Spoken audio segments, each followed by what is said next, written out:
Good morning, students. So, we are starting today the chapter number 5 of class 12, that is organizing. The name of the chapter is organizing. So, what is the meaning, or what is the literal term or the meaning of this organization? So, it will, before moving to the definition, I will give you one example. The example says that your school plans to conduct sports day or annual function. Your school have decided that sports or the annual function will be conducted, and all the teachers and the students are assigned different duties. So each and every teachers and students are divided, work is being divided among them, they are assigned the different duties. Various resources are arranged and coordinator is being appointed for each and every task. The work which you are doing, for that the coordinator is being appointed, who whom everyone report for the work done and pending. That means if any sorts of works are being left, it will be reported to coordinator, and if the work is being present there, or if any work is being there which needs to be completed, that work will be reported to the coordinator. This whole arrangement is called as organizing. So ultimately this whole arrangement, this entire arrangement is termed to be as an organizing. So what does it say is that in general words, organizing refers to arranging each and everything for the business. So whatever is being required for the business, it is being arranged by the business firm, which is necessary for a business. When these things are arranged together, then this will lead the business in peak position. Similarly, it highlights that there are certain things which are necessary for the business.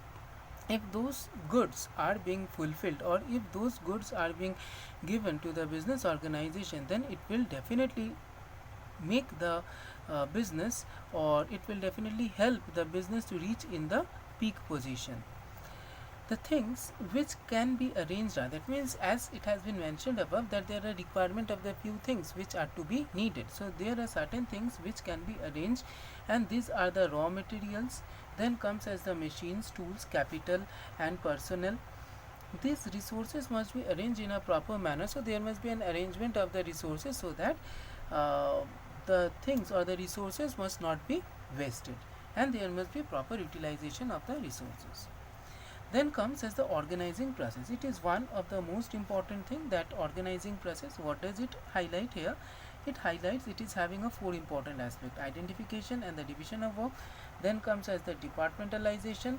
Third comes as the assignment of duties, and fourth is the establishing reporting relationship. So we will learn one after another.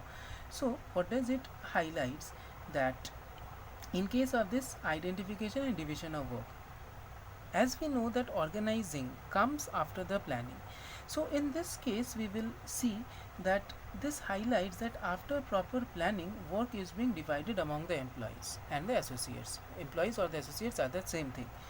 When a particular task is being done, okay, so or when a proper arrangement or when proper planning is being done, then on that basis the work is being divided among the employees, so that there is no arisal of the duplicacy of the work. That means the same work is not being done by both the individuals. Here the work is being segregated among them. Then comes as the departmentalization. Departmentalization, we will learn the meaning. What does this departmentalization mean? This departmentalization is having two bases, that is a functional departmentalization and divisional departmentalization.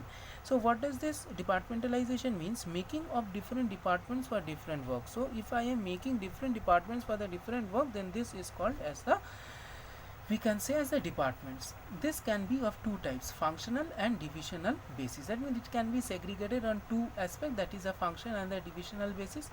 Departments which are created on the basis of the functions. If any sorts of department which are created on the basis of the functions, it is called as the functional department, like as a sales department, marketing department, purchase department. So these are the different types of department which we can see. For example, we can say in an organization there are if sales related tasks are coming in an organization, so this will be handled by the sales department. So this way the functional departmentalization is being done. Then comes as divisional departmentalization.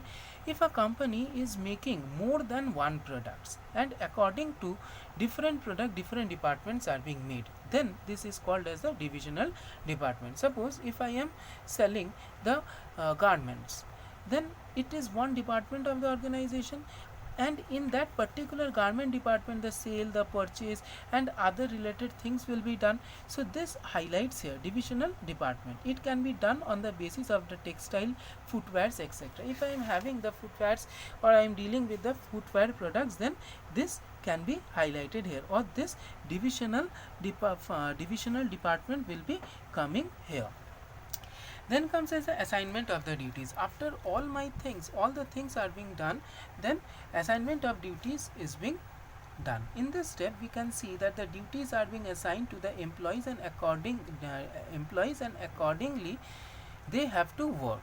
Accordingly to the assignment of duties, the employees of the organization have to work. Similarly, the duties which will be assigned to the employees, it must be basis on their qualification and the skills. That means the work which will be divided to the employees, it will be based on their qualification and the skills. And if these two parameters are not being fulfilled, like as the qualifications and the skill, according to these two parameters, if the work is not being divided to them, then it will definitely lead to lot of problem. Then comes establishing the report relationship. Establishing the report relationship here highlights that who will be reporting to whom. Suppose if I have done a particular task in the organization, then whom I will be reporting this task. Suppose according to the basis of the powers, the organization or the peoples are being segregated. If an employee is having more powers in their hand, then they can be considered as the members of the top level. If they are having a little less power, then they can be considered as the members of the middle level, and segregated to the lower level also. Suppose if an employee is working in an organization and his work is not being supervised, then he or she will not know that whether he has done the work in a proper way or not. So for this reason, the supervision of the work is required. So here it says that the one who is having more powers in organization, they can be termed or placed at the top level. One with the little less powers, they can be on the middle, as well as for the low power people can be placed in the lower level. This also says that if the employees are not being supervised in a proper manner, then they will not do the work in a proper manner. So now we are moving towards the next topic, that is the organizational structure, which we have discussed in our next video.